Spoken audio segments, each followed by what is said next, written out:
Hey folks, and welcome back to another video on the very basic introduction to guitar. We're going to tackle tablature and chord charts here so we can start learning how our chords and such in other videos. But this is just going to be an explanation of them both. It's very simple once we get started, and I think you'll see that. If you look at this chord chart, you will see the lines going vertically and horizontally. Each one is to represent a string or a fret, and I'll put dots on there to represent your fingers and where to place them. Now, if it isn't listed on the chart as to what finger to use, just try to do what is comfortable for you. Now, this first dot that's on this upper chart, that represents the note G sharp on the G string, which is on the first fret, obviously. Now, this is the beginning of an outline to an E chord, an E major chord on your fretboard. So on this particular one, you would want to use your index finger just to make it more comfortable and easier to play the chord once we get the other notes involved. Now this next note on the next chart below is an E note, and I only put the single note on there just to get you more comfortable with using that one finger on that E note.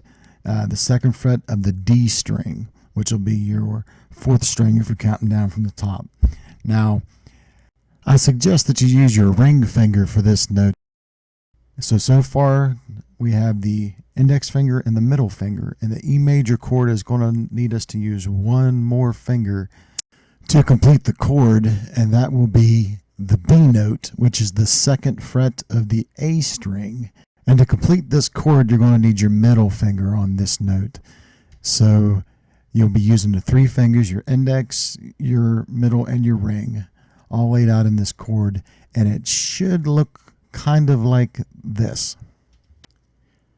All three dots are now on the fretboard for the chord chart, and then that corresponds with the fingers on the right with the strings and the frets. And now for the proof in the pudding, whether you're doing it right, your E chord should sound like this.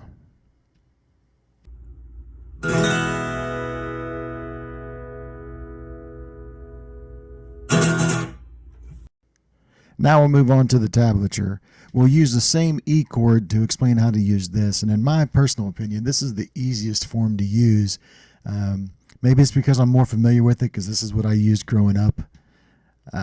It's fairly self-explanatory. The lines you see going across where it says tab, each one of those lines represents a string, and you just use numbers to symbolize the fret. And again, you just use the finger that is most comfortable for you to use. So let's go ahead and take a look at the E major chord for tablature. Okay, this is what an E major chord would look like on tablature. Now notice the zeros on the E string, which is the sixth string, the zero on the B string, and the octave higher E string. That means that we play these strings open, or it means we don't have any fretted notes here. We just only fret the 1, the 2, and the 2 for the E major string. And something to note that I'll go over in learning how to chord, your fingers should only touch the strings that they're assigned to. That's going to make the difference between a nice clean sounding chord and something that'll be quite choppy, but that comes with practice and patience. So don't expect to be perfect right off the bat. Now, once your fingers are in place, just to make sure that you're doing it right, your E major chord should sound like this.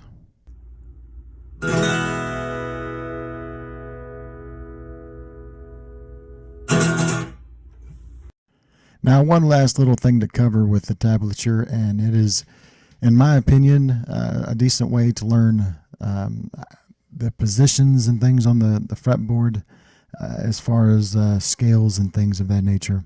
I'll go ahead and write out a major scale. I'll stick with the E major since that's the chord we were working with, and write it here on the tablature.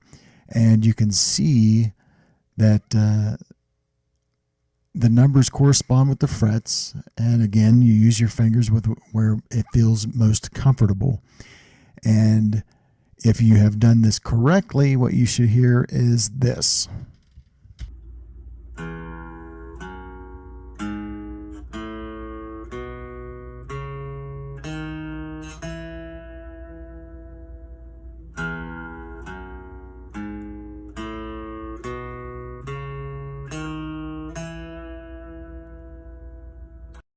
This is a basic summary, and it should be enough to get you started to learn some basic chords and things on your own. I'll be doing some videos for those as well, and I hope you join me then. We'll be doing some further exploration of tabs and chord charts later on, but like I said, this is just a little bite to get you started. So go grab your guitar and have fun.